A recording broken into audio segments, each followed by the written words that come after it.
ନମସ୍କାର, ଜୟ ଜଗନ୍ନାଥ। କଚ୍ଛପ ଅବତାର। ସତ୍ୟଯୁଗର କଥା। ସ୍ୱର୍ଗରେ ଦେବତାମାନେ ଶାନ୍ତି ଓ ଐଶ୍ୱର୍ଯ୍ୟରେ ରହୁଥିଲେ। ଦିନେ ମହର୍ଷି ଦୁର୍ବାସା ଇନ୍ଦ୍ରଙ୍କୁ ଭେଟିବାକୁ ଆସିଲେ। ମାତ୍ର ଦେବତାମାନେ ତାଙ୍କର ଐଶ୍ୱର୍ଯ୍ୟ ଓ ଶକ୍ତି ପାଇଁ ଗର୍ବିତ ହେଲେ ଓ ସେମାନେ ମହର୍ଷି ଦୁର୍ବାସାଙ୍କୁ ଅପମାନିତ କଲେ।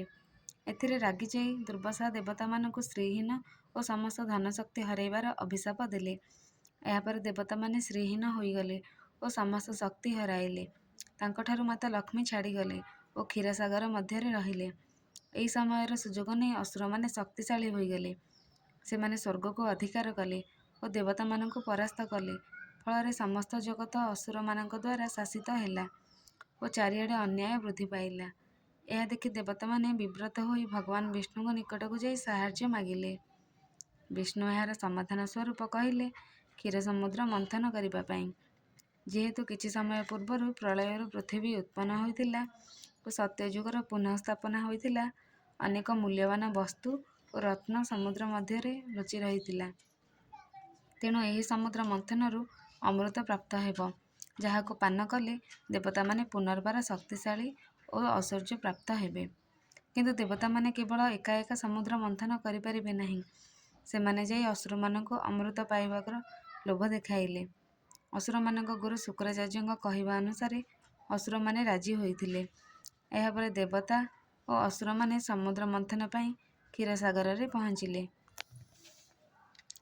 ମନ୍ଥନ ପାଇଁ ତିନି ଗୋଟି ମୁଖ୍ୟ ଜିନିଷର ଆବଶ୍ୟକତା ହେଲା।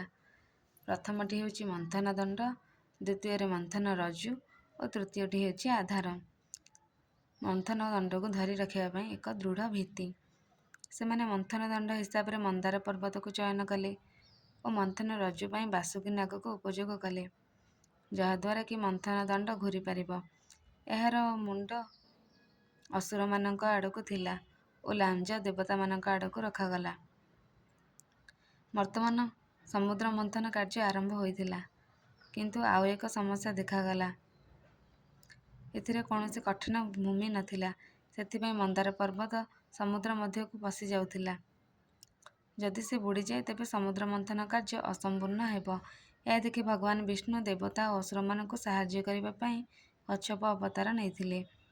ଏହା ଥିଲା ତାଙ୍କର ଦ୍ୱିତୀୟ ଅବତାର। କଇଁଛର ରୂପ ନେଇ ତାଙ୍କ ପିଠିରେ ବହନ କଲେ। କଇଁଛର ପଛଭାଗ ଦୃଢ଼ ଯୋଗୁଁ ମନ୍ଦାର ପର୍ବତ। ବର୍ତ୍ତମାନ ଦେବତା ଓ ଅସୁରମାନେ ଅନେକ ଦିନ ଧରି ସମୁଦ୍ର ମନ୍ଥନ କାର୍ଯ୍ୟ କରିଥିଲେ। ଏହାପରେ ସମୁଦ୍ର ମନ୍ଥନରୁ ପ୍ରାପ୍ତ ହେଲା। ପ୍ରଥମେ ହଳାହଳ ବିଷ ବାହାରିଲା। ପାନ କଲେ ଓ ନୀଳକଣ୍ଠ ରୂପ। ଏହାପରେ କାମଧେନୁ ଗାଈ, ଉଚ୍ଚୈଃଶ୍ରବା ଘୋଡ଼ା, ଐରାବତ ହସ୍ତୀ, କୌସ୍ତୁଭ ମଣି, କଳ୍ପବୃକ୍ଷ, ଅପ୍ସରା ରମ୍ଭା, ଦେବୀ ଲକ୍ଷ୍ମୀ, ବାରୁଣୀ, ଚନ୍ଦ୍ର, ପଞ୍ଚଜନ୍ୟ ଶଙ୍ଖ, ପାରିଜାତ ବୃକ୍ଷ, ଧନ୍ୱନ୍ତରୀ ଓ ଅମୃତ କଳସ। ଅମୃତ ପାଇବା ପାଇଁ ଦେବତା ଓ ଅସୁରମାନଙ୍କ ମଧ୍ୟରେ ଭୀଷଣ ଯୁଦ୍ଧ ହେଲା।